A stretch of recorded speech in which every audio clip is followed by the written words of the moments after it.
প্রথমত বুমবাদার হাত থেকে অ্যাওয়ার্ড পাওয়াটা একটা বিরাট ব্যাপার, specially for somebody who's a newcomer, তাই কি না?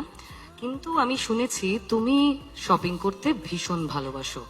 হ্যাঁ, তাই একটা প্রশ্ন করছি, যদি 1 মাস তোমাকে শপিং করতে না দেওয়া হয় তাহলে কি জীবনটা ছারখার হয়ে যাবে? আমি যদি অভিনয়ের মধ্যে থাকি তাহলে হবে না। অসাধারণ, অভিনয়ের মধ্যে থাকা, শপিং এ না শপিং এও। হ্যাঁ, আমি এখানে উপস্থিত সবাইকে আমার আমার তরফ থেকে প্রণাম। আর এখানে যাদেরকে আমি দেখছি তারা অত্যন্ত গুণী এবং তাদের প্রতিভা আমি তার সামনে সত্যিই নগণ্য, যারা এখানে অ্যাওয়ার্ড পাচ্ছেন। আমি শুধু বিনোদন দেওয়ার চেষ্টা করি মানুষকে আমার সাধ্য মতন। আর এই অ্যাওয়ার্ডটা আমার কাছে ভীষণ prestigious. Thank you so much আনন্দবাজার.com, অভিক স্যার এবং এন্টায়ার টিম অফ আনন্দবাজার পত্রিকা।